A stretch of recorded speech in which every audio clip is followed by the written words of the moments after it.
Bien, eh bien, écoutez, bonsoir. Merci à ceux qui sont restés. J'en vois un notamment, merci, par rapport à la conférence de tout à l'heure. Donc pour ceux qui me découvrent, puisqu'ils n'étaient pas là tout à l'heure, je m'appelle Loïc Landreau, je suis journaliste et j'ai le plaisir de modérer et d'animer cette conférence.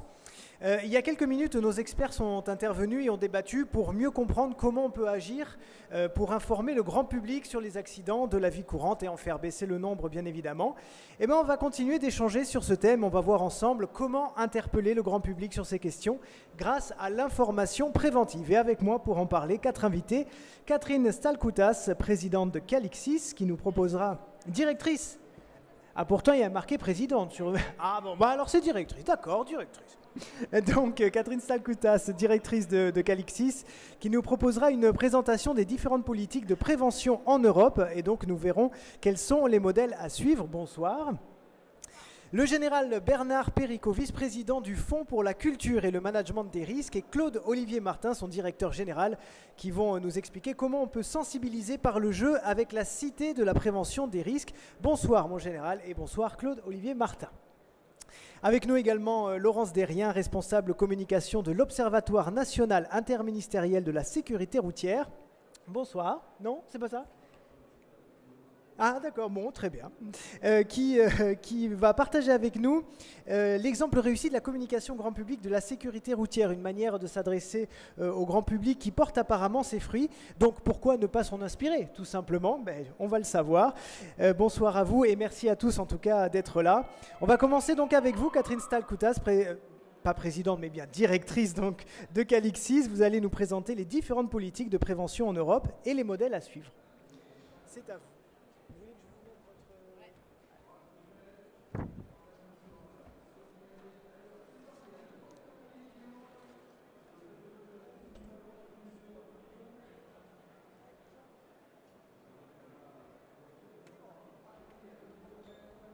C'est pas moi ça? C'est pas vous. Ah si, là. Ah, c'est que je commence après. D'accord. Bien. Bonjour à tous, bonsoir aux courageux qui sont restés un vendredi soir. On m'a posé une question et elle est reproduite sur cette première planche. Les politiques de prévention en Europe, quel modèle à suivre? J'ai envie de vous faire gagner du temps en vous disant aucun et m'arrêter là. Bon, j'ai promis que j'allais faire un quart d'heure, donc je vais essayer justement de vous prouver qu'il n'y en a aucun. Mais en revanche, qu'il y a des échanges de bonnes pratiques, qu'il y a des mesures intéressantes chez les autres, beaucoup de choses très bien en France. C'est dommage que pour ceux qui étaient là lors de la première table ronde, vous allez voir qu'il y a des choses auxquelles je vais faire référence et qui ont déjà été évoquées. Qu'il y a des sources à utiliser, bref, que l'on pourrait effectivement s'inspirer les uns des autres. Donc j'ai construit mon intervention en vous présentant très sommairement la structure que je dirige, effectivement, très très rapidement, pour vous faire comprendre pourquoi est-ce que j'en suis venue à travailler à l'échelle européenne. Et je vous présenterai nos actions à l'échelle européenne, les enseignements que nous en avons tirés, et vous donnerai quelques exemples de communication. Donc Calixis, c'est une structure qui est positionnée comme un centre de recherche appliquée, qui travaille comme une mise en commun de moyens entre des acteurs privés et des acteurs publics qui sont reproduits ici. Des mutuelles d'assurance, c'est important, vous verrez pourquoi sur notre travail à l'échelle européenne. Des universités qui sont adossés à des laboratoires de recherche CNRS. Nous avons notamment des laboratoires qui nous aident sur la modélisation des incendies dans l'habitat, mais aussi des laboratoires qui nous aident à élaborer des messages de communication, puisque ce sont des laboratoires qui sont spécialisés sur la cognition, sur l'apprentissage, et que la prévention des risques est un domaine extrêmement particulier sur lequel donner le bon conseil, ce n'est pas si évident que cela, même si beaucoup pensent que ça relève du bon sens. Nous avons essayé de scienticiser, si vous me permettez le néologisme, nos messages. Nous travaillons avec des mutuelles d'assurance. Elles sont aujourd'hui une vingtaine au sein de Calixis et c'est très important pour nous. Pourquoi? Vous le verrez plus tard, parce que nous avons accès à des données qui sont des données de déclaration d'accident qui sont faites auprès de ces mutuelles.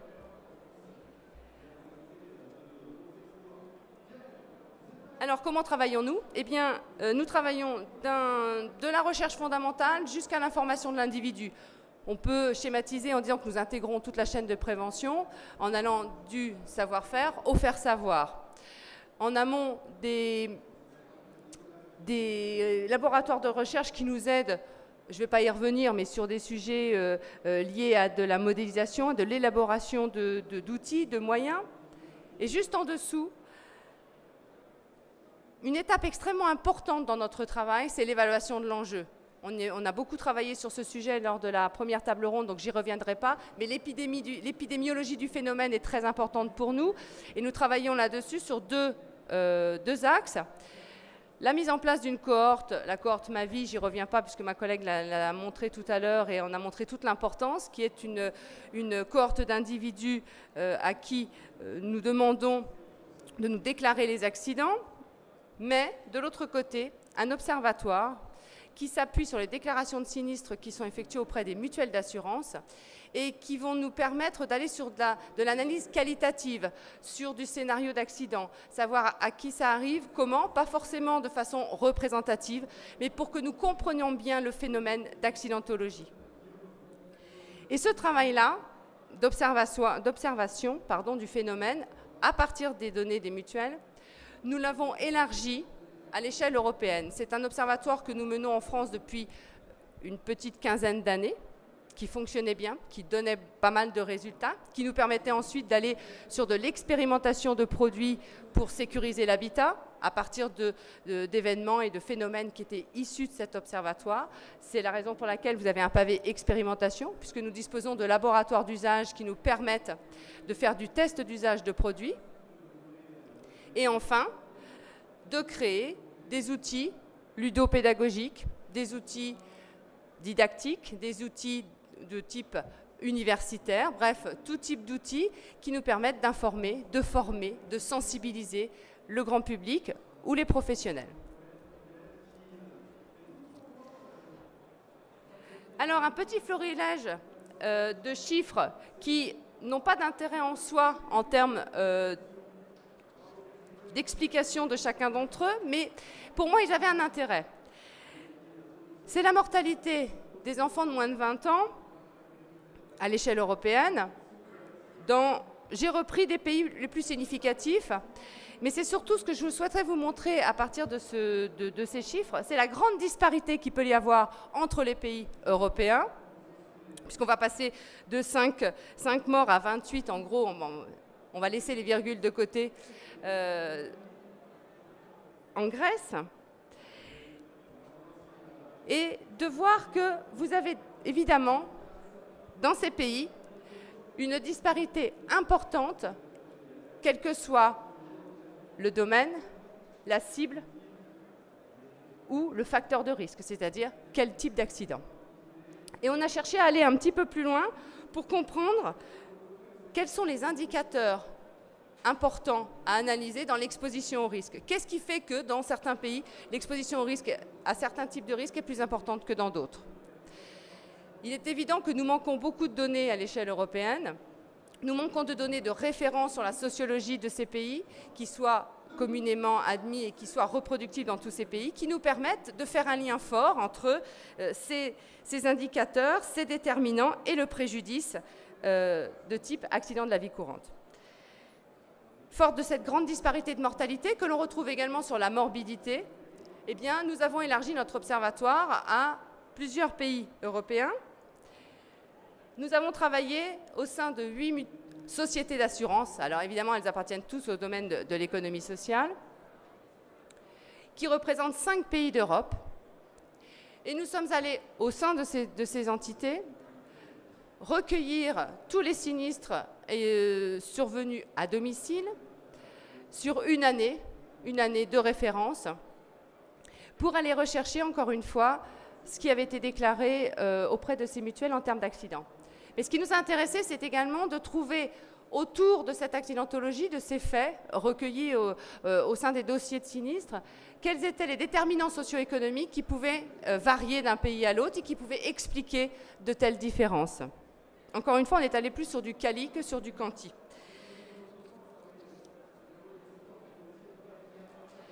comprendre les variations culturelles de ces pays pour expliquer qu'un certain type d'accident puisse intervenir dans un pays ou dans un autre, qui devait nous amener dans notre logique, et qui est la logique de prévention, vers des politiques ciblées par pays et tenant compte de ces facteurs socioculturels. Alors on va trouver des choses extraordinaires, je vais vous en donner qu'un petit florilège que je ne reprends pas là, mais des choses évidemment qui sont tout à fait similaires à celles que l'on peut avoir en France, qui sont un lien entre les habitudes de vie et l'accidentologie. Celle-ci, ce lien-là est tout à fait reproductible en France, on le retrouve ailleurs, même si les constantes vont varier un petit peu. Des accidents qui sont liés au développement psychomoteur de l'enfant et des grandes tendances liées à la physiologie du senior. Ça n'étonne personne. On le retrouve ailleurs, mais on va le retrouver dans des proportions relativement différentes et qui peuvent s'expliquer par, justement, on va dire, un contexte socioculturel. Dans les pays du Sud, les seniors sont culturellement au sein de la cellule familiale, sont au sein du foyer. Vous n'avez pas non plus de prise en compte de beaucoup de ces seniors ne sont pas assurés. Donc vous n'avez pas de déclaration d'assurance qui vont concerner ces types d'accidents. Vous avez des pays dans lesquels l'accidentologie à domicile ne fait pas partie des domaines contractualisés avec l'assurance. Donc ils ne sont pas pris en compte comme tels. Donc nous n'avons pas trouvé d'accidentologie sur ces types de populations. Mais vous avez aussi des différences culturelles. Tout à l'heure, on a parlé des pays du Sud, des pays latins. Juste pour exemple, nous avons trouvé énormément, y compris en données sorties des hôpitaux, dont disposaient les mutuelles d'assurance, beaucoup de chutes d'hommes, de moyenne d'âge 35 ans, qui tombaient dans l'escalier. Pourquoi plus en Italie qu'en France? Bien. On s'est un petit peu posé la question et puis c'est justement en travaillant sur les contextes sociodémographiques que nous apprenons que si on va chercher un petit peu sur la profession de ces accidentés, ils sont tous maçons. Bien. Travail au noir, non déclaré, donc ce sont tous des accidents du travail qui sont déclarés comme des chutes à la maison. Voilà. C'est un contexte évidemment lié typiquement au pays, à ce pays-là, qui a fait que nous avions une surexposition dans nos chiffres de cette accidentologie, mais malheureusement, elle ressort dans les données. Donc, il va être compliqué de trier le bon grain de livret. Juste pour vous faire sourire et pour vous insister sur ces différences socioculturelles que nous trouvons dans nos données, lorsque l'on a rendu la ceinture de sécurité obligatoire, ça va intéresser l'intervenante suivante, mais à Milan, dans les 15 jours qui ont suivi le fait que cette ceinture de sécurité soit rendue obligatoire, tous les Milanais se sont équipés de t-shirts avec de dessiner dessus une ceinture de sécurité. Ça a été vendu dans les 15 jours, il y en avait à tous les coins de rue, et on préférait mettre un t-shirt montrant la ceinture de sécurité plutôt que de s'équiper de la ceinture de sécurité. Donc effectivement, il y a un type de comportement et un type de réceptibilité par rapport aux mesures de prévention. C'est moins contraignant de mettre un t-shirt que de mettre sa ceinture.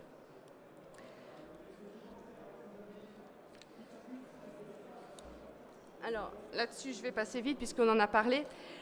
Ce qui veut dire que, et je vais aller assez rapidement maintenant, on a des exemples, je viens d'en donner en termes d'imperméabilité aux mesures de prévention comme en Italie, mais on a des pays, notamment les pays du Nord, qui sont de façon beaucoup plus ancienne attachés à des mesures de prévention, mais ils ont un recul d'une trentaine d'années sur le sujet.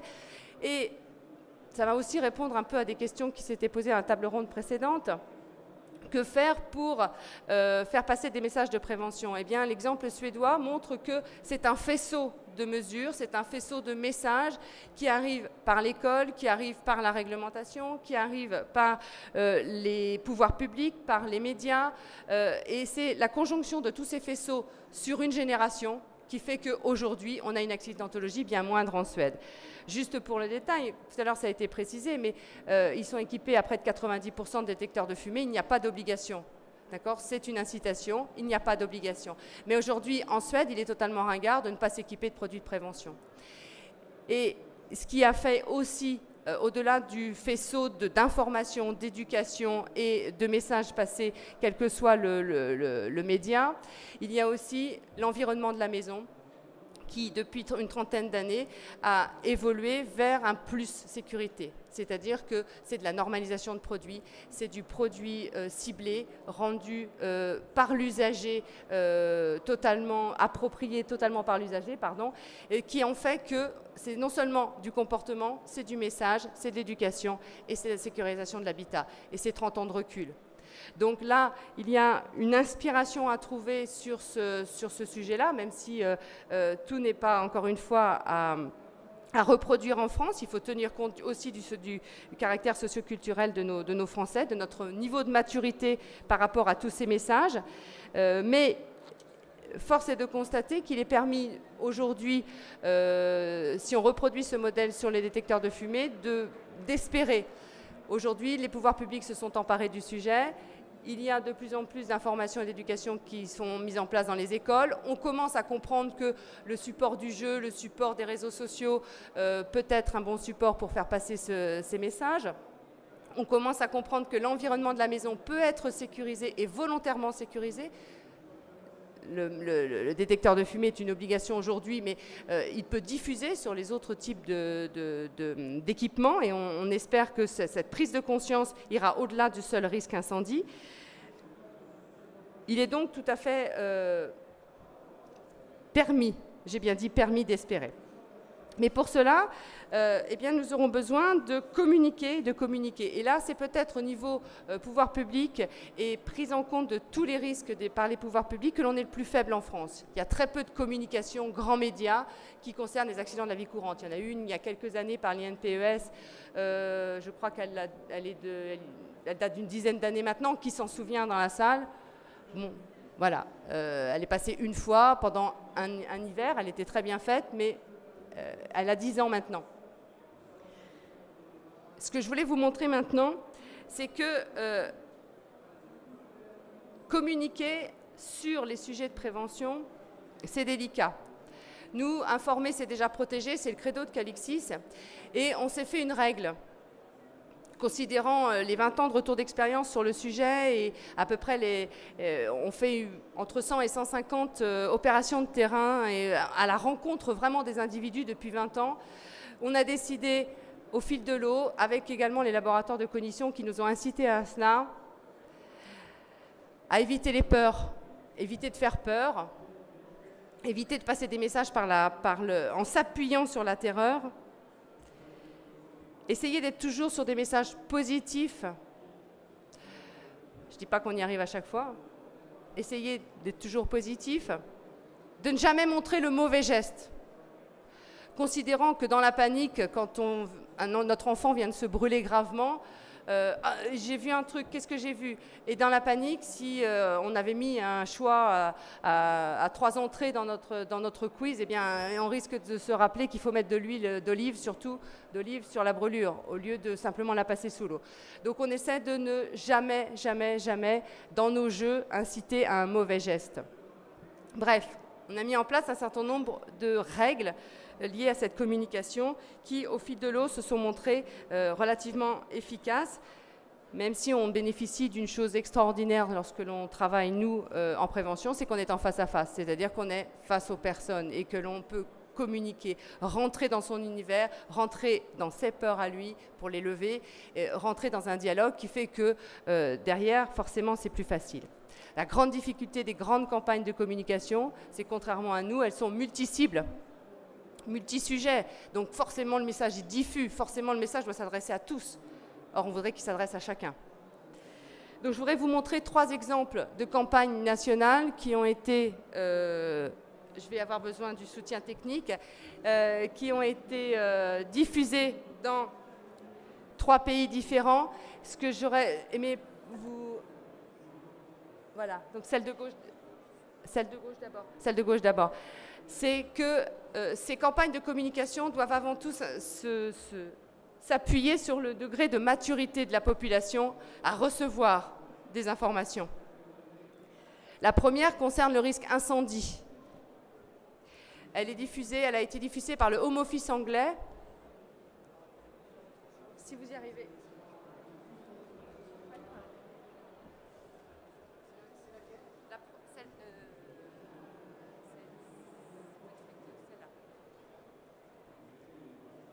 If your chip pan catches fire, don't panic. Just follow the...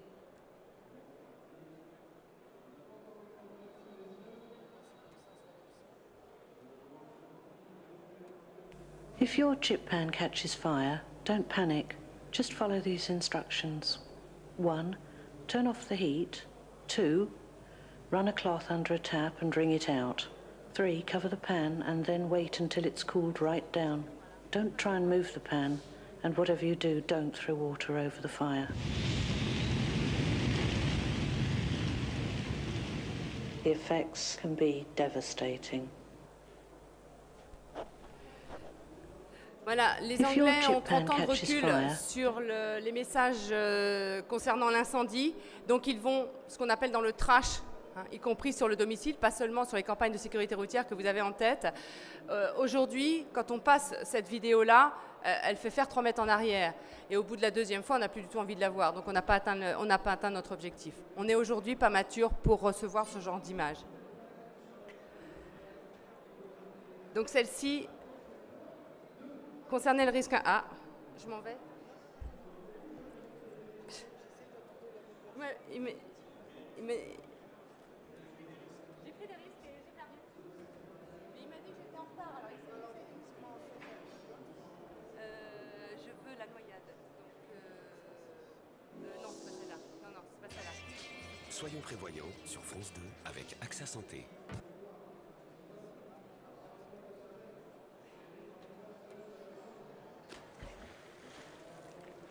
Alors, celle-ci est sur le risque noyade.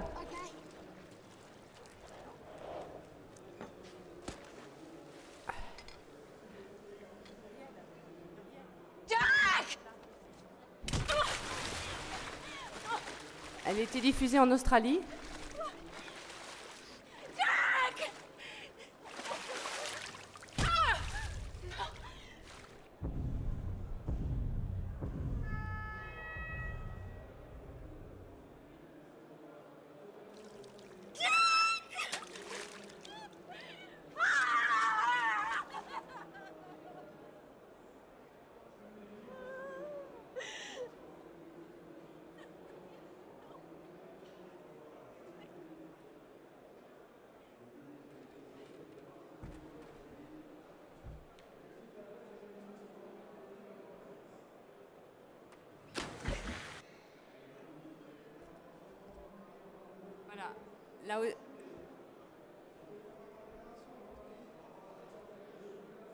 Là aussi, oh, ça marche plus.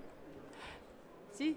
Là aussi, on joue sur les peurs, sur l'absence de secours qui arriveront trop tard pour sauver l'enfant. Donc là aussi, des manières un petit peu dures de communiquer. Et je vais juste passer la salle française derrière pour que la différence vous saute aux yeux. Voilà, ça passera de commentaires.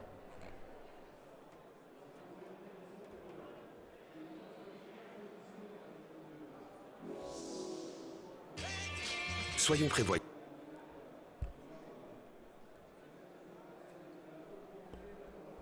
Sur France 2 avec AXA Santé. Alors, c'est une campagne qui a été orchestrée par Calixis, donc attention aux commentaires que vous allez en faire. Mais c'est pas ça le sujet. Sophie qui se sent obligée de répondre quand le téléphone sonne alors qu'elle donne le bain à son fils Arthur.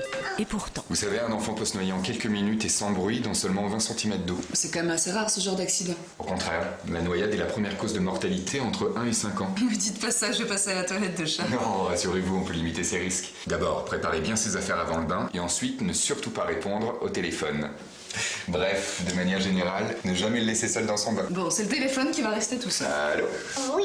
Oh oui. Être prévoyant, c'est préparer à l'avance toutes les choses dont vous aurez besoin pour le bain. Ne jamais laisser un enfant seul dans son bain ou à proximité, même pour répondre au téléphone. Mon conseil en plus, soyez vigilants. Les accessoires de bain siègent à nos transats ne dispensent en rien d'une surveillance active. Voilà, en France, on explique, on est gentil, on est sympa, on est souriant, on est sur un ton un peu décalé, on donne des chiffres, mais c'est bien aussi. C'est autre chose, mais on n'est pour l'instant pas sans doute mature pour accepter autre chose. Je vous remercie. Je laisse la parole au suivant. Merci beaucoup pour votre intervention. Excusez-nous pour les tâtonnements techniques, mais nous découvrons, comme vous, le fonctionnement de diffusion des vidéos qui n'est pas des plus intuitifs, dirons-nous. Mais voilà, vous avez quand même pu voir quelques petites choses. Est-ce que vous voulez aller à votre rendez-vous tout de suite? Vous avez encore quelques minutes. Il est 16h31 exactement. Alors on va procéder à un changement comme au foot. On va faire rentrer de l'équipe Calixis une autre personne. Voilà.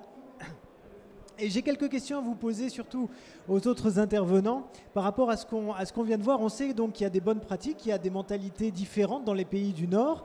Pourquoi est-ce qu'on ne prend pas tout simplement ce qui marche ailleurs et on l'implante comme ça, tel quel ici? C'est une question peut-être qui est un peu bête, un peu béotienne, je vous le concède, mais c'est une vraie question. Pourquoi ça marche ailleurs et pourquoi on ne prend pas les bonnes pratiques? Alors allez-y, vous avez un micro qui est juste à côté de vous, Laurence de Rien. Voilà, prenez la parole. Si vous voulez répondre là-dessus. Alors, je ne répondrai pas au pourquoi, mais vous avez un peu défloré mon sujet. Madame de Calixis a expliqué qu'il n'y avait pas d'exemple en Europe suffisamment convaincant pour qu'on s'en empare et qu'on s'en inspire donc directement et que l'on mette en application en France. Mais je vous le dirai tout à l'heure. Dans le monde asiatique, on sait faire. Et c'est dans ce monde-là qu'il faut aller chercher, à mon avis, les bonnes solutions, les bons modèles qui marchent, qui font leurs preuves. Et je vous donnerai quelques chiffres qui sont convaincants. C'est intéressant ça. Voilà. Laurence Desriens, Claude-Olivier Martin, est-ce que vous avez quelque chose à nous apporter là-dessus? Pourquoi est-ce qu'on n'importe pas les bonnes pratiques d'ailleurs, si ça marche ailleurs? C'est-à-dire que la sécurité routière, je crois que tout le monde connaît les publicités, les films de la sécurité routière. Nous, on a acquis la conviction depuis le début des années 2000 qu'il faut faire peur. Il faut faire peur pour faire réagir et pour indigner. Alors, la culture sécurité routière dans notre pays est peut-être effectivement plus ancienne que celle sur les accidents domestiques. Sur la sécurité routière, il n'y a pas de problème de pédagogie. Tout le monde sait qu'il est dangereux de ne pas mettre sa ceinture, pour reprendre l'exemple qu'on vient de donner. Tout le monde sait qu'il ne faut pas rouler après avoir trop bu. Tout le monde sait qu'il ne faut pas rouler trop vite, pas téléphoner, pas faire de SMS. Comme tout le monde sait qu'il ne faut pas fumer, qu'il faut mettre des préservatifs. Enfin, voilà, tout ça, on le sait. La pédagogie, elle est faite, elle est bien faite. Et notre problème, c'est pourquoi il y en a qui ne le font pas. Alors, on a effectivement un corpus de campagne, nous, très ancien, et on s'est rendu compte, contrairement parfois à ce qu'on pourrait s'imaginer sans creuser davantage, qu'il faut, pour faire changer le comportement, il faut parler à l'émotion. Alors, je suis tout à fait d'accord qu'il faut faire attention avec le trash, parce que trop de trash, ça met à distance du message et on oublie un peu ce qu'on a voulu nous raconter. Mais par contre, il faut parler à l'émotion, il faut parler à la solidarité, il faut parler au lien affectif. Certains intellectuels de notre pays se sont rendus compte qu'il y a à peu près un mois de ça qu'il y avait dans ce pays un grand besoin de solidarité, de lien. Alors qu'on nous parlait avant d'une société individualiste, on s'est rendu compte, voilà, il y a un mois de ça, que la société française ne l'était pas. Nous, on l'avait découvert il y a bien longtemps dans nos études d'opinion pour savoir quels étaient les leviers qui faisaient que les comportements pouvaient changer. C'est quand on met en scène le lien social, le lien affectif, l'appel à la protection de l'autre, qu'on se rend compte que nos standards d'efficacité sont les plus élevés. Bien, alors on va continuer avec les interventions, puisqu'on dit qu'il y a des bonnes pratiques, mais il y a aussi des bonnes idées en France. On n'a pas de pétrole, mais on a des idées. Et en voici une qu'on va découvrir avec le général Bernard Péricot et Claude-Olivier Martin, qui vont nous présenter la cité de la prévention des risques, ou comment rendre plus ludique l'information relative aux accidents du quotidien. Alors, je ne sais pas lequel d'entre vous commence. Je présente en quelques minutes, en 5 minutes, d'accord, la problématique. D'accord. Et Claude-Olivier reprendra le PowerPoint, le PowerPoint et développera les détails de la cité. Une intervention à 2 voix et à 4 mains. Alors allez-y. Allez-y. Alors je voudrais juste resituer le contexte. Ça a été dit maintes fois dans cet environnement, mais il est bon de se replonger dans la problématique des accidents. 11 millions chaque année. Accidents de la vie courante qui comprennent bien sûr ces accidents les accidents de la route et qui occasionnent de l'ordre de 20 000 décès. Pour 4 000 décès et moins maintenant d'accidents de la route. À comparer avec les 600 décès occasionnés par les accidents du travail. Donc là, il y a un vrai problème. L'accidentologie du travail a été bien prise en compte par l'État, l'organisation de l'État au plus haut niveau, avec un corpus législatif qui est très complet.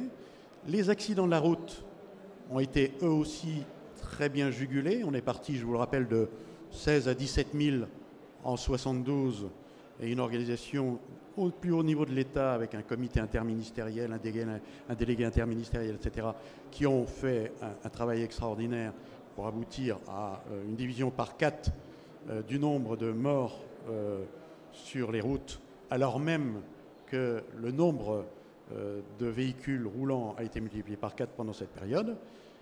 Et quid de l'accidentologie au quotidien? Eh bien, pour répondre à la question que vous veniez de poser, en Asie, en Chine, au Japon, à Singapour, s'est développé un concept de centre d'éducation et de sensibilisation du public au risque. L'objectif, c'est d'expliquer au public les différentes natures de risques, les mettre face à ces risques scénarisés et leur donner les bonnes pratiques, soit pour éviter d'être à l'origine du risque, si c'est un risque d'origine humaine, bien sûr, soit de s'en extraire au mieux à titre individuel ou à titre collectif. Et ce que j'ai pu voir en 2006 lors d'un de mes voyages en Chine, en 2007, un de mes voyages au Japon sur cette problématique, et tout récemment en Chine à nouveau cet hiver, c'est bien les pratiques d'éducation du public le plus jeune possible. On peut parler des enfants de 6 à 7 ans en Chine, un peu plus âgés au Japon, 7-8 ans. De façon anecdotique, alors là je reviens sur l'Europe, en Grande-Bretagne, des enfants de 10-11 ans, c'est bien ces enfants-là qu'il faut cibler, éduquer, pour qu'ensuite, quand ils sont devenus parents, responsables, ils mettent en œuvre ces bonnes pratiques et que les enfants, à leur tour, relaient en fait, parce qu'on s'aperçoit que les enfants sont eux-mêmes porteurs d'un message auprès des parents et incitent les parents à développer ces bonnes pratiques. Alors, on va vous parler donc de centres d'éducation du public. Nous avons un projet qui a mûri depuis 2-3 ans de cité de la prévention des risques. C'est un projet qui est quasiment abouti, chiffré, avec un business plan. Il s'agit maintenant de trouver le financement, mais on va vous expliquer ça en détail. Je voulais simplement revenir sur quelques chiffres qui m'ont convaincu du bien fondé de la mise en œuvre de ces centres d'éducation du public. À Tokyo, on a ouvert en 86 un premier centre, en 92 un deuxième, en 95 un troisième. Ces 3 centres drainent actuellement 1 million de visiteurs en cumulé. On constate, si on ne prend comme seul indicateur que le nombre d'incendies, qu'à Tokyo, 6 000 incendies en un an pour 13 millions d'habitants. La Chine s'est inspirée du modèle tokyoïste, 9 000, mais avec 10 ans d'écart, 9 000 incendies pour 13 millions d'habitants. À Paris, quand je commandais la brigade, c'était donc en 2007, 20 000 incendies pour 6 millions d'habitants. Il y a de la prévention qui a été mise en œuvre par les pompiers de Paris. Ce chiffre de 20 000 est descendu à 13 000 l'année dernière, mais on parle de 6 millions d'habitants. On est dans un rapport de 1 à 5 Ce qui prouve bien que la prévention au plus jeune âge et l'éducation du jeune public porte ses fruits de façon assez considérable. Je passe maintenant la parole à Claude Olivier qui va développer ce qu'on veut mettre en œuvre, la cité de la prévention des risques. Merci, bonjour. En fait, on vous l'a dit, c'est un projet qui aboutit. Simplement pour compléter les propos du général, je crois que ce qui est important, c'est que quand on parle de prévention, les 3/4 du temps, on parle d'un silo.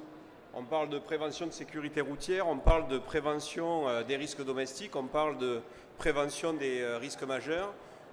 L'objectif qu'on souhaite atteindre avec cette cité de la prévention, c'est d'aborder les choses de manière transversale et de se dire pour que les gens aient conscience du risque majeur qui arrive peu souvent, il faut qu'ils commencent par avoir conscience du risque qui peut survenir tous les jours. Alors, cette cité aujourd'hui, c'est 10 000 m², c'est un parc d'attractions, on va faire simple. Et l'idée, c'est de plonger les gens dans des jeux immersifs, dans du ludopédagogique, pour justement dédramatiser la communication. Et on a mené une expérience déjà itinérante, ce n'était pas la cité, c'était un village, sur une ville de 58 000 habitants en 2013. On a accueilli 11 000 visiteurs et on a formé 4 000 personnes aux gestes de premier secours. Donc, on voit que quand on aborde la prévention de manière dédramatisée, de manière ludique, mais pédagogique, parce qu'il ne faut pas que le jeu cache le message de prévention, le message scientifique qu'il y a derrière, il faut que le contenu soit le bon, mais on arrive à obtenir des résultats en matière d'attirance du public et en particulier du jeune public, les enfants étant souvent prescripteurs à la maison des règles de bonne conduite. On le voit en prévention routière notamment, où c'est souvent les enfants qui ont été éduqués qui disent aux parents quand ils n'ont pas mis la ceinture « Papa, maman, t'as pas mis la ceinture ». Donc c'est un peu sur ces aspects-là qu'on a essayé de se baser. Et donc la cité de la prévention, c'est un couteau suisse qui va regrouper à la fois une partie ludique et pédagogique, un parc d'attractions, mais également un laboratoire de recherche. Ça complétera ce que met en place Calixis en termes de recherche comportementale. On a un immense terrain de jeu où on va pouvoir observer le comportement des gens face à telle ou telle situation. Et puis des activités annexes avec un centre de ressources, une librairie, etc. Mais ce n'est pas le plus important. Alors, le projet, on vous l'a dit, il est abouti. Il tourne autour de 5 espaces, 6 espaces pour être précis. Un premier espace qui est une immersion. L'idée, c'est de voir comment, tout de suite à l'entrée de la cité, les gens vont être plongés dans le fait qu'il y a des risques un peu partout, tout au long de la vie, sans en faire un drame, mais pour qu'ils aient bien conscience que la vie en elle-même est risquée. Et donc l'idée, c'est, à travers des effets spéciaux, de la mise en scène, de pouvoir leur faire comprendre ces différents risques. Il passe ensuite dans un espace un peu plus pédagogique, on va dire, où l'idée, c'est d'expliquer qu'est-ce que le risque, quels sont les seuils d'acceptabilité du risque, de manière à pouvoir définir les messages et de donner un petit peu les clés de compréhension qui vont suivre tout au long du parcours en fait, initiatique qui se déroule dans la cité. Et ensuite, on travaille autour de 4 thèmes. Le risque et le transport, le risque et la santé, le risque à la maison ou le risque domestique, et puis le risque majeur, de manière à avoir cette transversalité. Et quel que soit le premier module par lequel la population qui va venir visiter commence, elle puisse avoir fait la totalité du continuum. Donc systématiquement, je vais passer rapidement les planches, mais des jeux immersifs. Donc sur les risques majeurs, c'est autour de la tempête, où on va reproduire avec une soufflerie des vents de 60, 70, 80 km/h. Ça va éviter que derrière, quand le vent souffle et que les vagues sautent la jetée, ben les gens aillent voir parce que c'est joli et se fassent emporter. On en a encore eu des exemples il n'y a pas très longtemps. Sur les inondations, c'est une maquette qui permet de voir comment ça se passe, quels sont les cycles Cévenol, etc. Également sur la partie séisme, et là c'est vrai que les Chinois là-dessus ont des choses très très intéressantes qui sont scénographiées, qui sont bien faites avec des choses qui permettent vraiment de vivre le séisme à 4, à 5, à 6 sur l'échelle de Richter. Et du coup, derrière, ça permet d'avoir vécu la situation, d'avoir les messages pédagogiques de conduite à tenir, et donc d'être en capacité de reproduire ces gestes. Parce qu'en fait, vous savez que dans la pédagogie, hein, ce que l'on fait, on le retient, on le comprend, donc on l'intègre, alors que ce que l'on lit ou ce que l'on écoute, on a plutôt tendance à l'oublier et à moins bien l'intégrer. Donc voilà pour la tempête. Sur la partie transport, trois axes, la route, le rail, l'avion. Là aussi, le risque de crash d'avion, c'est peut-être pas le plus courant, mais ça arrive. Et l'idée, c'est aussi que les gens puissent avoir l'expérience de l'évacuation d'un avion une fois dans leur vie. Sur le risque domestique, l'idée c'est, il existe, et Calixis fait ça très bien, la maison géante. L'idée c'est de se dire, la maison géante c'est bien pour les grands, et à l'intérieur de la maison géante, on fait une maison pour les petits, avec un parcours spécifique qui est en fait caché derrière les meubles, qui seront à la taille x6, je crois, de mémoire, pour x2. Donc pour les petits, eux, ils pourront passer à l'intérieur et vivre leur propre expérience au sein de cet atelier. Le risque incendie également avec quelle est la conduite à tenir, d'aller chercher l'air au niveau du sol parce que c'est là que l'oxygène est frais, etc. L'utilisation des extincteurs. Et donc tout ça sous forme de jeu. Je passe rapidement parce que le temps est compté, mais l'idée c'est d'arriver...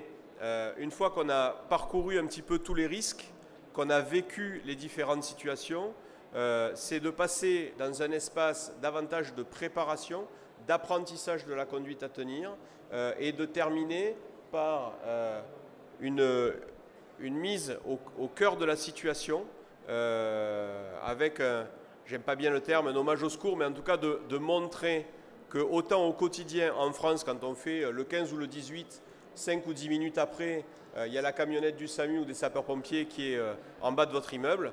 Autant, quand on est en situation de catastrophe, cette situation, elle change du tout au tout et qu'il faut être en capacité d'être autonome pendant 24-48 heures. On l'a vu en 99 au moment des tempêtes. Il y a des villages qui sont restés isolés pendant plusieurs jours. Ça s'apprend, ça se prépare. Et du coup, on arrive comme ça à avoir une vraie culture qui s'installe dans la population. Donc voilà, rapidement brossé le projet de la cité. En gros, on est aujourd'hui au stade où le business plan est prêt, le permis de construire est prêt à déposer, les financements sont en cours de finalisation de recherche. Et donc, l'idée, c'est d'arriver à une ouverture fin 2017 ou courant 2018, sachant qu'en attendant, on continue nos expérimentations avec le village de la prévention, qui est le modèle réduit de la cité en fait, et qui parcourt la France tous les ans, de manière à essayer de développer cette culture du risque. Je vous remercie. Merci beaucoup Claude-Olivier Martin. Alors du coup, après Universal Studios, la cité de la prévention des risques, c'est ça? C'est intéressant ce mouvement.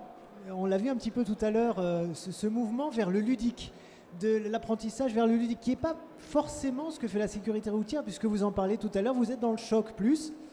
Qu'est-ce que ça vous inspire justement, Laurence Derrien, vous qui avez un petit peu la perception inverse, qui est dans le choc et pas trop dans le ludique? En fait, il y a différents médias de communication et donc on ne peut pas vraiment comparer une campagne publicitaire à la télévision avec une démarche de prévention de fond comme ce qui vient de nous être présenté. Vous pourriez faire ça en forme plus ludique ? Oui, on pourrait le faire, mais ce type de message nécessite de s'inscrire vraiment dans la durée. C'est-à-dire que c'est effectivement nous aussi à la sécurité routière, on a des approches ludiques d'un certain nombre de sujets. Par exemple, les accidents de la route sont la première cause de mortalité des 18-24 ans, et notamment en état alcoolisé. Et pour ces publics-là, on a une solution qu'on rabâche depuis maintenant 2006 qui s'appelle SAM. Donc SAM, celui qui conduit, c'est celui qui ne boit pas. Donc c'est effectivement des campagnes pas dramatisantes, c'est un personnage sympathique. Mais pour l'inscrire, aujourd'hui maintenant, alors tous ceux ici qui ont entre 18 et 24 ans le savent, SAM c'est devenu vraiment un nom courant sur cette classe d'âge, c'est-à-dire que tout le monde, effectivement, on dit c'est qui SAM ce soir, comme on dit caddie ou frigidaire. Enfin, c'est vraiment rentré dans le langage courant. Mais c'est parce qu'on a labouré ça depuis bientôt 10 ans. Alors que quand on doit faire passer un message en 30 secondes à la télévision, parce qu'un message de 30 secondes à la télévision, ça peut coûter jusqu'à 100 000 € avant la Coupe du Monde, on ne peut pas effectivement... Là, il faut vraiment beaucoup plus parler à l'émotion et à la peur. Parfois, il faut l'assumer, oui. Muriel Boin, tout à l'heure, vous avez fait une présentation sur les réseaux sociaux, sur le buzz.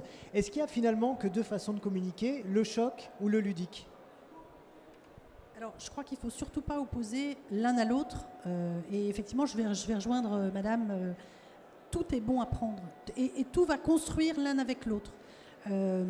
Sur la sécurité routière, moi, je connais un grand nombre de simulateurs, par exemple, de conduite, qui peuvent être très ludiques et qui, pour autant, vont donner des informations très importantes. Moi, ce que je trouve particulièrement intéressant dans ce projet de Cité des risques, c'est d'abord l'idée que on prend toutes les actions de la vie, c'est-à-dire que on est sur la route et puis après on est chez soi et puis on va se balader avec ses enfants, sans ses enfants, on est plus jeune, on est plus vieux, et j'ai le sentiment que là, on va forcément trouver quelque chose qui va nous parler. Après, j'aime aussi l'idée qu'on va rentrer en profondeur dans les sujets.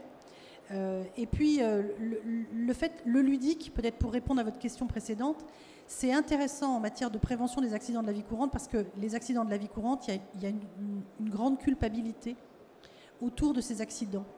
Parce qu'on sait par exemple qu'il y a une culpabilité énorme des parents lorsqu'il y a un accident d'enfant, parce que très souvent on va le relier à un manque de surveillance qui paraît assez évident. Donc si on commence à être dans le jugement et si on n'est pas un peu avec des messages décalés, on ne va pas être efficace. Donc je crois que effectivement aller à la rencontre des gens par le ludique, éviter de dramatiser les situations qui sont déjà tellement dramatiques, c'est intéressant. Et puis avoir vraiment une vision globale de la prévention, comme elle nous est présentée dans la Cité des risques, ça me semble être quelque chose d'abord de très nouveau. Donc ça, c'est intéressant. Et puis ensuite, on voit bien aussi là que vous allez avoir plein de nouvelles technologies. Donc ne serait-ce que de ce point de vue-là, je pense que ça va attirer beaucoup les gens. Et puis qu'on va parler à tous les âges. Est-ce qu'il y a des questions par hasard dans la salle, des commentaires? Personne. Bon, et bien alors on va continuer. En parlant de la sécurité routière, on en parle depuis tout à l'heure, on sait que les campagnes de communication un peu choc qui ont été réalisées ces dernières années ont porté leurs fruits avec un véritable impact sur la baisse du nombre d'accidents de la route. Et on va décrypter ça avec vous, Laurence Derrien, si vous voulez bien venir. Et je vais vous mettre un autre fond d'écran.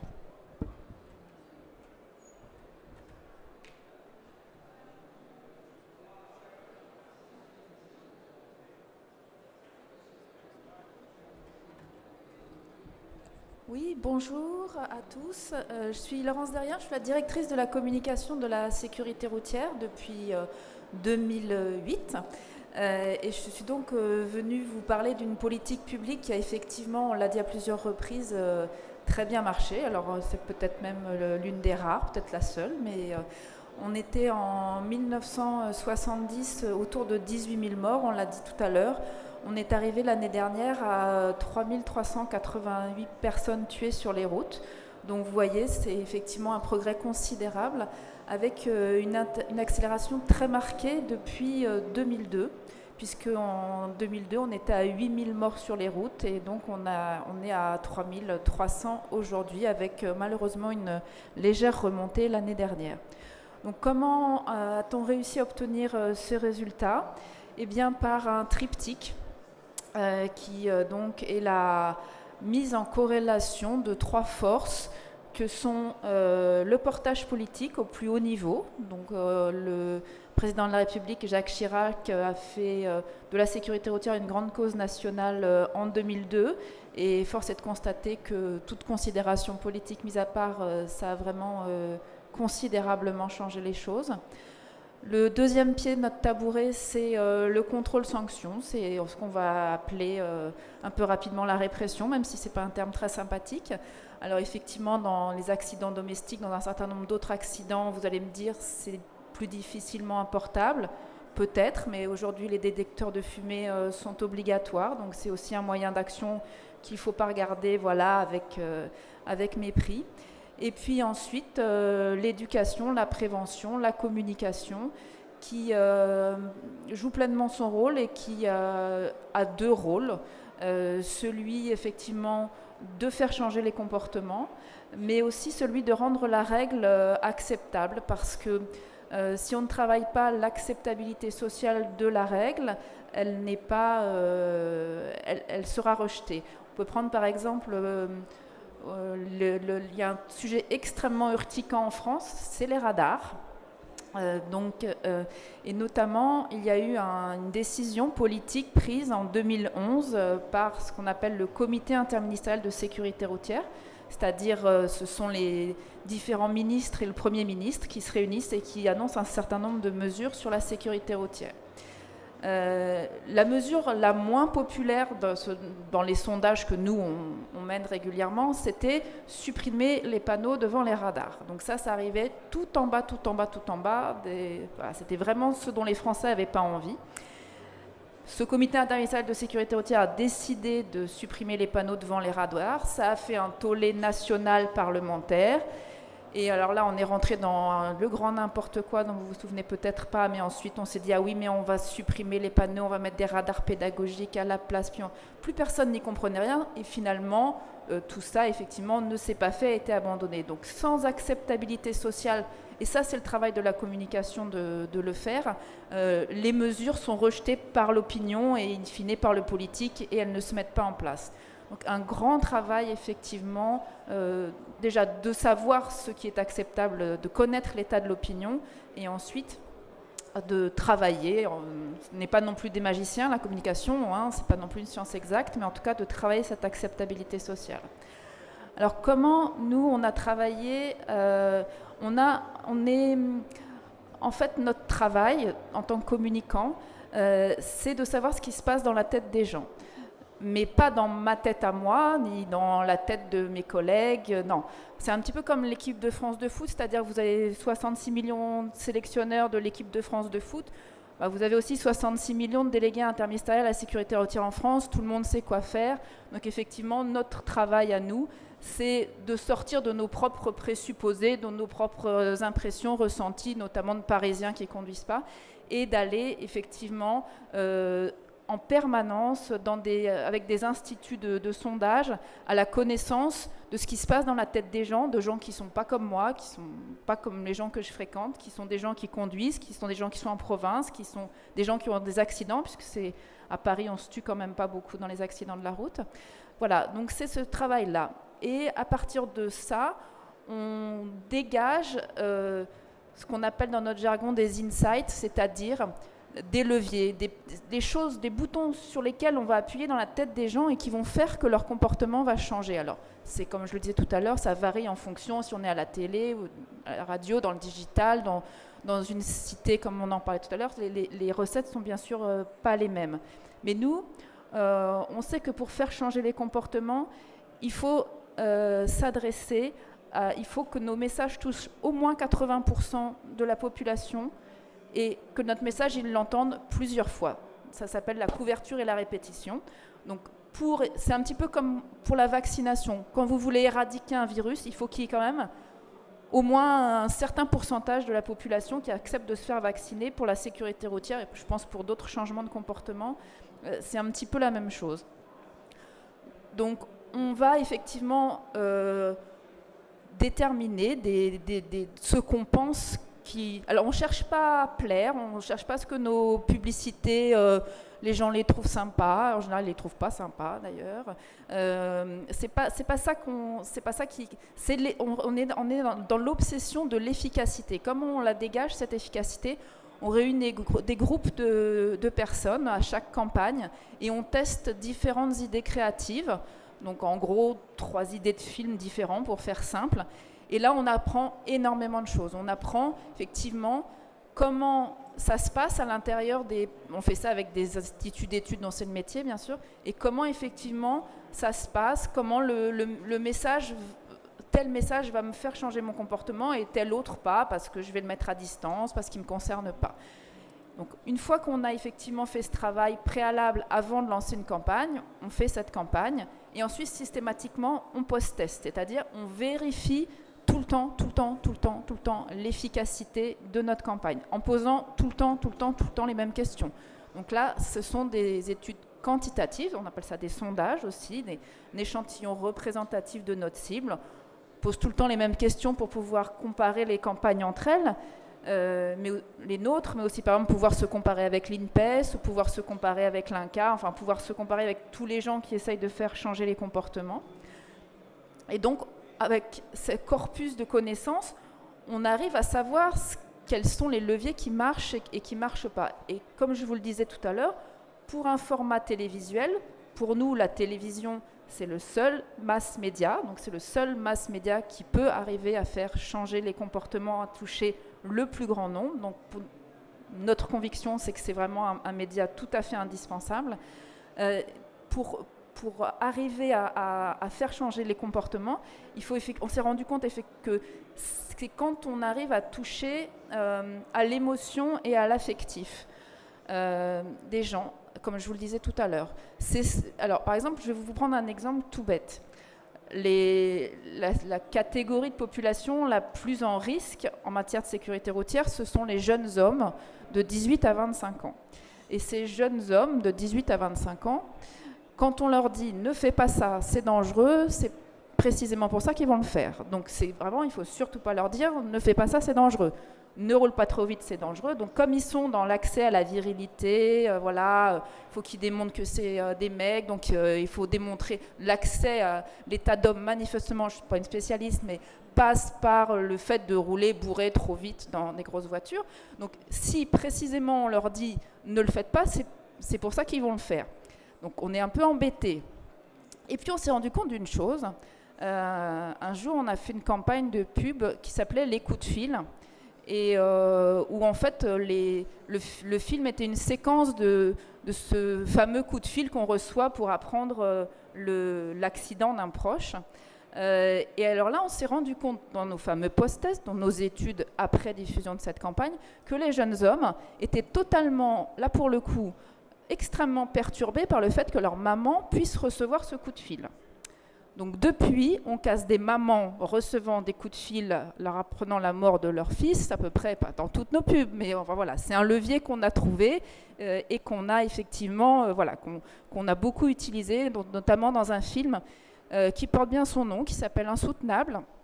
C'est le film qui a été le plus vu sur YouTube en 2010, à une époque où on regardait quand même un peu moins YouTube, donc... qui a même été l'une des vidéos les plus vues dans le monde cette année-là sur le thème global de la voiture. Voilà. Et donc, notamment, l'un des leviers utilisés dans ce court-métrage, c'est le fait qu'une maman, enfin qu'un gendarme vient annoncer à une maman la mort de son fils. Donc voilà comment on travaille. Nous, on est à un autre endroit peut-être, effectivement, en termes de maturité, en termes d'antériorité sur la communication de la sécurité routière, où on n'a pas peur, mais vous le savez, je ne vous l'apprends pas, on assume parfaitement que la peur, ça peut être un levier, que l'indignation, ça peut être un levier. Moins il y a d'accidents de la route, enfin, quand vous croisez un quand vous voyez un accident de la route sur le bord, pendant 3 jours après, tout le monde ralentit. Voilà, tout le monde est extrêmement impressionné par la vision de l'accident. Mais comme il y en a de moins en moins, il faut que nous, on fasse ce travail, comme on voit de moins en moins sur le bord des routes. La communication doit aussi faire ce travail de remontrer l'accident de la route. Et c'est pour ça que nous, on assume pleinement le fait de faire des campagnes qu'on dit réalistes et effectivement, mais en prenant soin que notre réalisme ne mette pas non plus à distance le message. Voilà, merci à tous. Merci beaucoup, Laurence Derrien. Est-ce qu'on procède à un nouveau changement auprès de Calixis ou pas? Allez, revenez parmi nous. Muriel Boin a très bien assuré l'intérim. Alors, est-ce qu'il y a déjà des questions dans la salle ou des réactions par rapport à ce qu'on vient de se dire? Oui. Est-ce qu'on peut avoir un micro, s'il vous plaît? Il y a un micro qui va venir jusqu'à vous. Ne bougez pas. Il va arriver jusqu'à vous.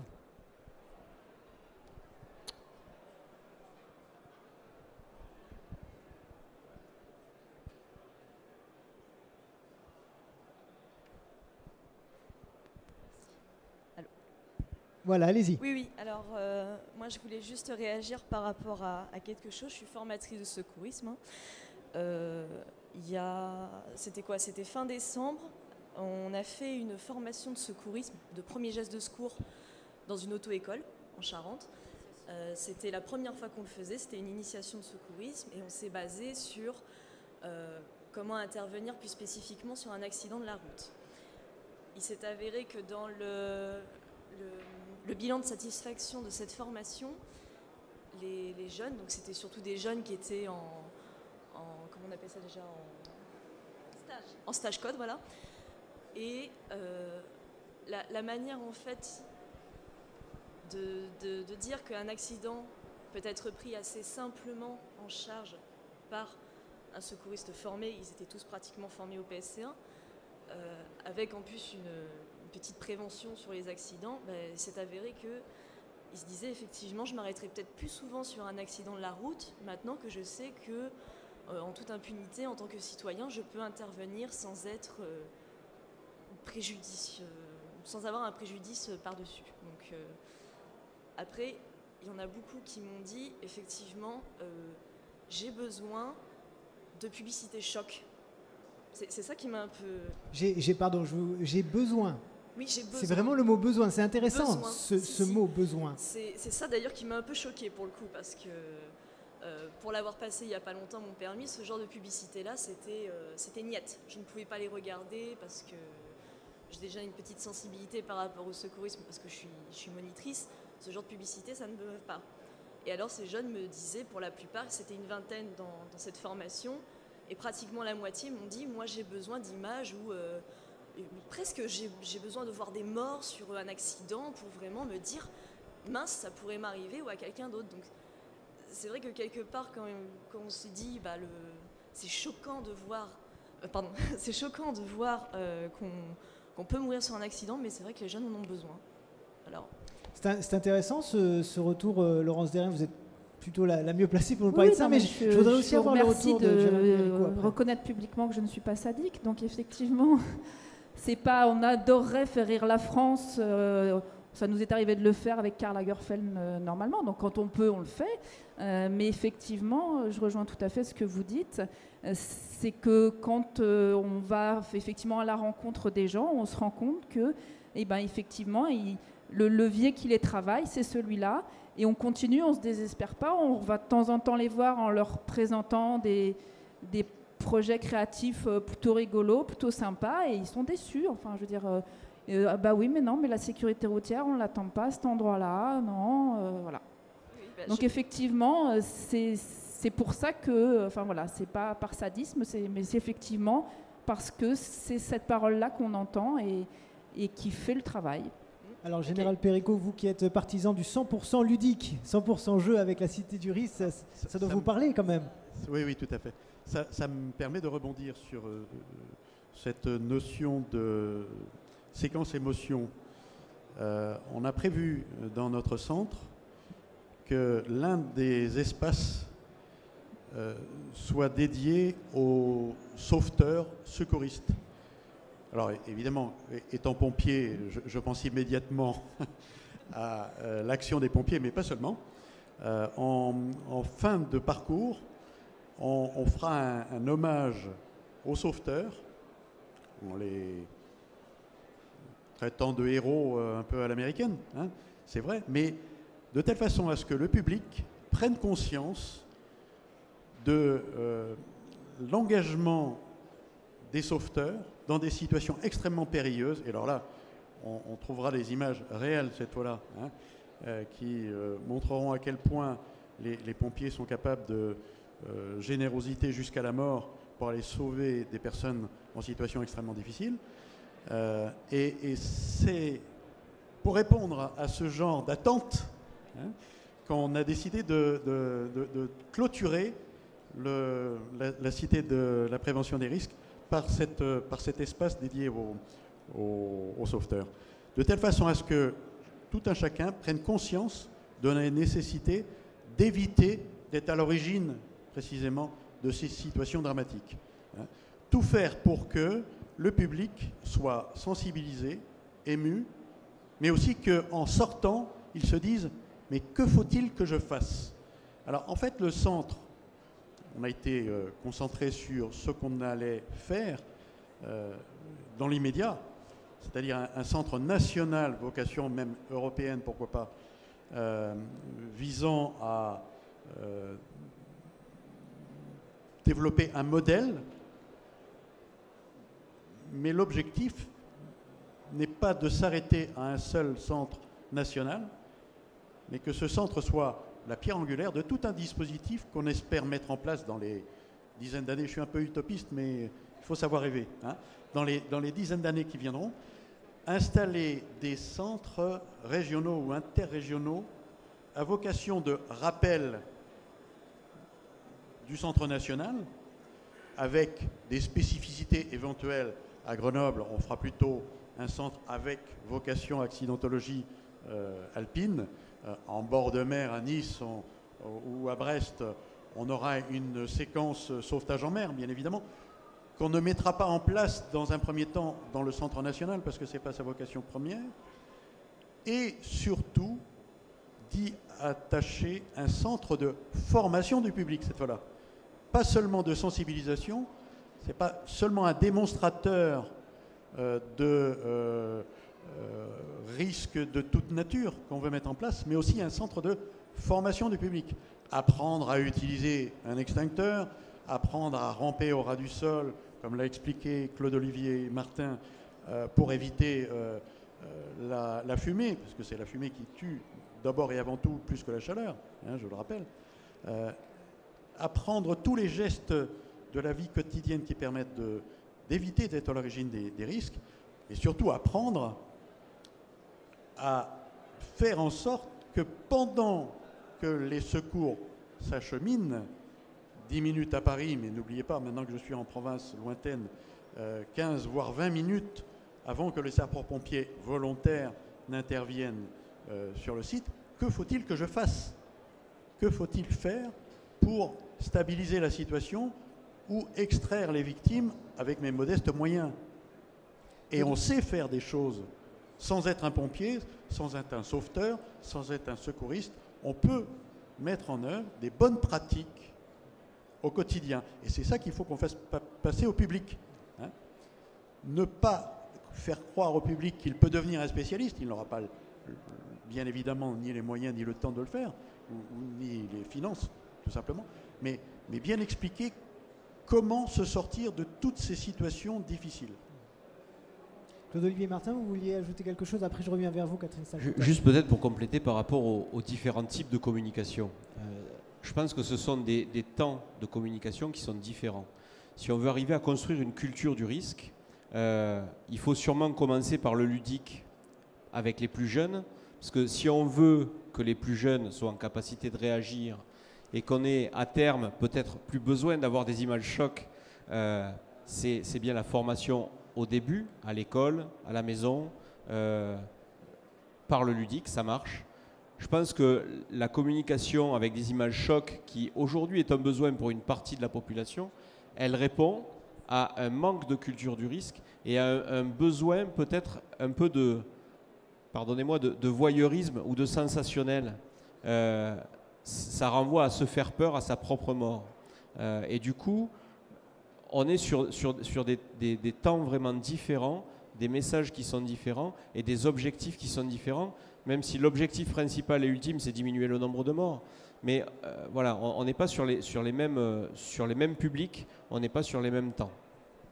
Catherine Stalkoutas, on a ici deux représentants d'une école particulière, le ludique et le choc. Alors est-ce que la solution pour interpeller le grand public sur les accidents de la vie courante, c'est pas la conjonction des deux, tout simplement?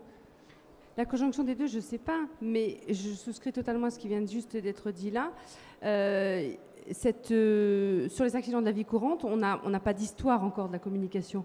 Sur la sécurité routière, on a 30 ans de recul de communication nationale qui nous ont amenés petit à petit. On n'est pas parti tout de suite avec des images chocs, avec des images... on a été en quelque sorte éduqués à ce risque-là petit à petit. On en arrive maintenant, effectivement, à des choses qui sont nécessaires pour le grand public. Je ne sais pas, j'irai peut-être pas jusque-là, j'en sais rien, sans doute, oui.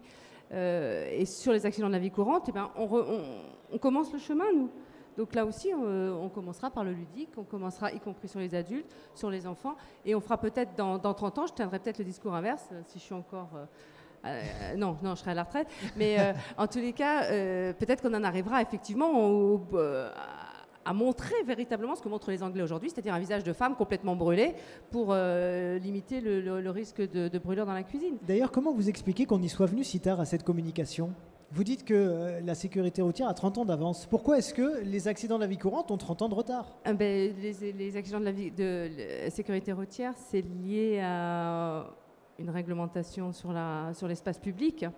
Dans la sphère de individuelle, vous êtes dans l'habitat qui n'est pas réglementé, qui, j'espère, ne sera pas tant que ça non plus. J'ai pas non plus envie qu'on en arrive là, mais dans un cas, vous êtes sur l'espace public et pas dans l'autre. Hein, donc il y a une différence majeure à ce niveau-là.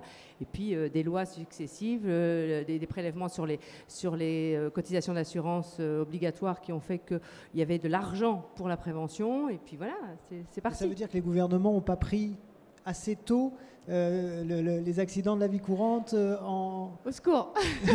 Pourquoi au secours?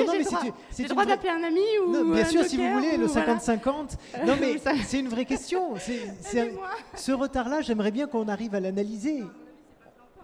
On ne va pas essayer de rechercher des coupables, mais il y a 7 ou 8 ans, je m'étais attaché à faire remonter au gouvernement de l'époque, mais peu importe, hein, au maire de Paris aussi, hein, qui était d'un bord opposé, l'idée de nécessité de création d'un comité interministériel au risque de la vie courante, avec un délégué interministériel, au même titre que le délégué interministériel à la sécurité routière. J'inventais rien, je calquais simplement le schéma. Et puis surtout un observatoire pour mesurer l'efficacité de la politique que j'espérais voir mise en place. Parce que le comité interministériel définirait une politique de prévention de l'accidentologie au quotidien. Le délégué interministériel mettrait en place cette politique et il faudrait vérifier que cette politique est efficace. Donc il faut bien un observatoire pour mesurer la courbe décroissante du nombre d'accidents de la vie quotidienne et du nombre de morts et de blessés, parce qu'on parle toujours de morts. Mais il faut savoir que quand on calcule, quand on mesure le nombre de morts, il y a derrière 3 à 4 fois plus de blessés. Et ça, alors c'est peut-être sordide de le dire, mais c'est un coût énorme pour la société, pour la sécurité sociale. Est-ce qu'il y a des questions, d'autres interventions? Non? Il est tard. Ah, si! Est-ce qu'on pourrait avoir un micro, s'il vous plaît? Ou est-ce que vous avez encore le micro? Non, il est reparti? Allez. Ici. Voilà, c'est bon, vous avez le micro, ça va vous éviter de vous casser la voix.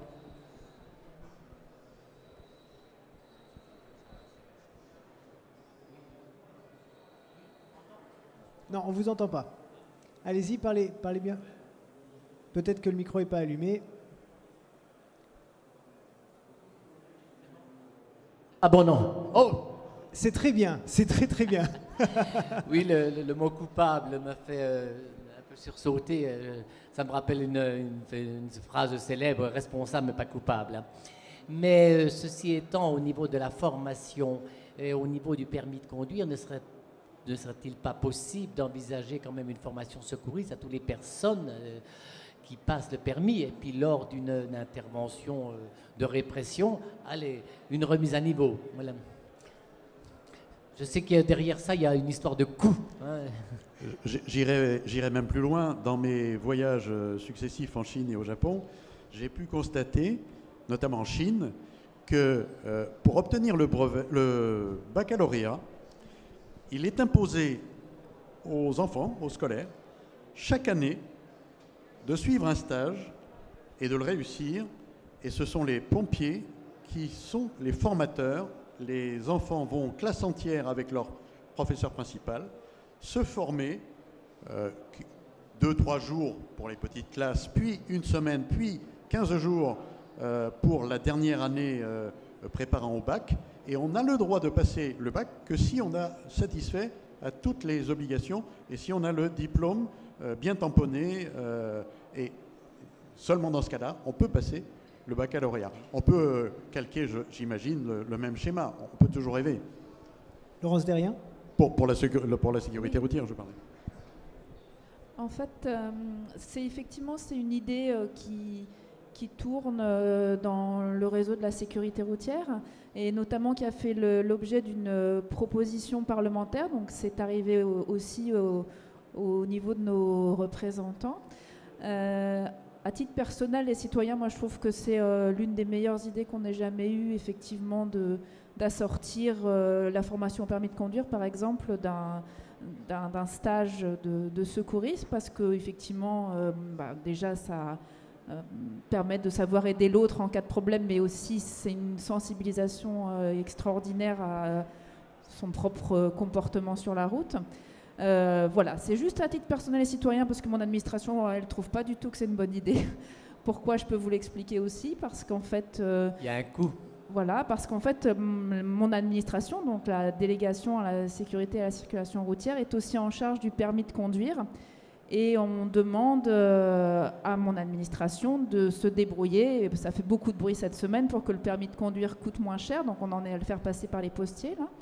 Et donc effectivement, c'est un peu contradictoire, d'une part de vouloir que le prix du permis de conduire diminue et d'autre part de devoir financer une formation au premier secours. Mais j'espère que voilà, ça finira par se faire quand même.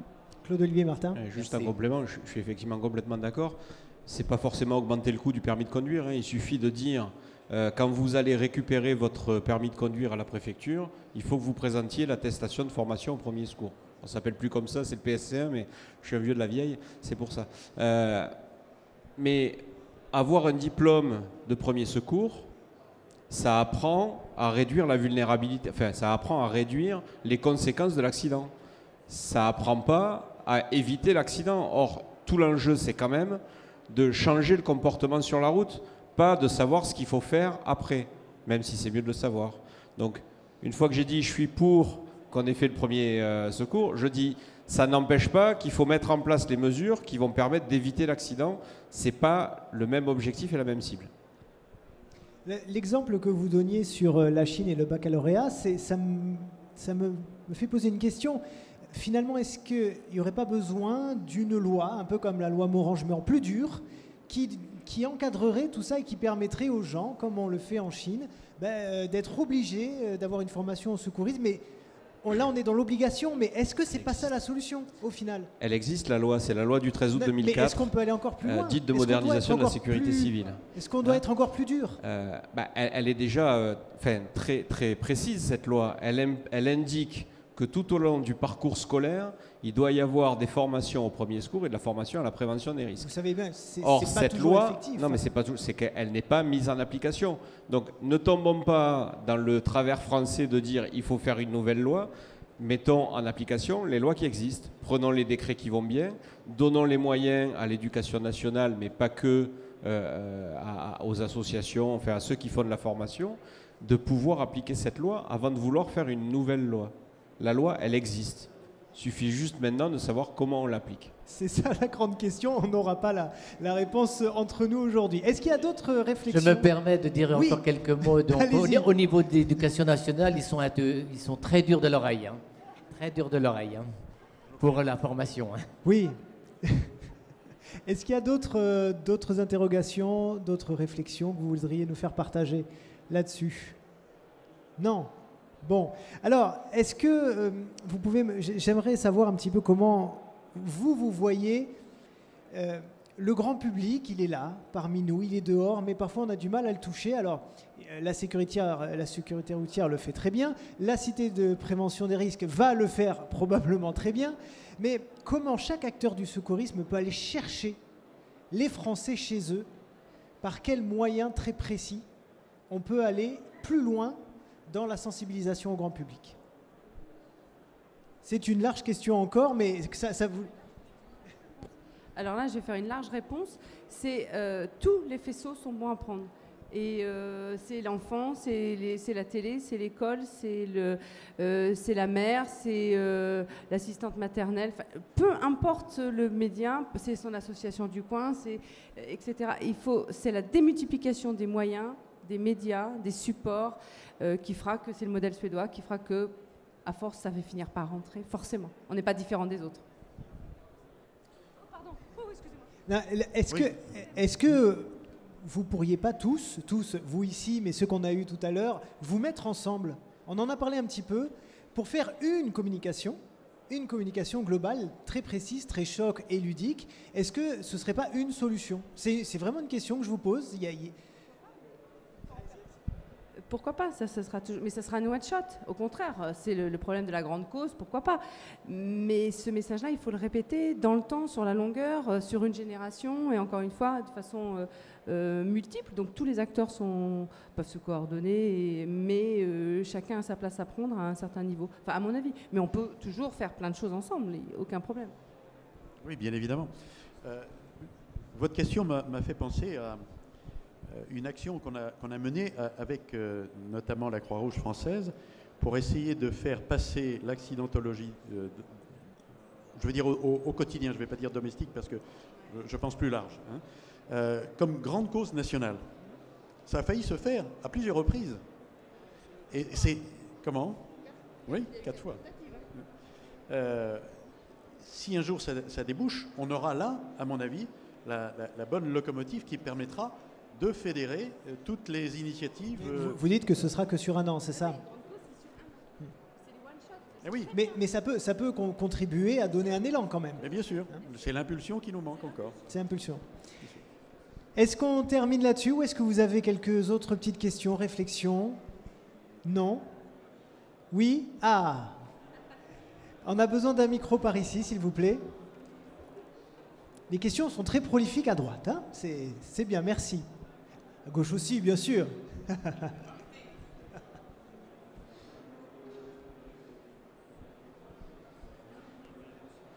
Oui, moi, vous m'entendez? Mettez bien le micro devant votre bouche. Voilà. Super. Vous parlez d'impulsion. De qui est-ce qu'elle doit venir, l'impulsion? Vous attendez qu'elle vienne de qui, cette impulsion? Bonne question. Là, en l'occurrence, on parlait de la grande cause nationale. Donc, c'est un dossier multipartenarial qui est déposé auprès du Premier ministre pour faire rapide. Et la décision appartient au Premier ministre, qui va décider que c'est une grande cause.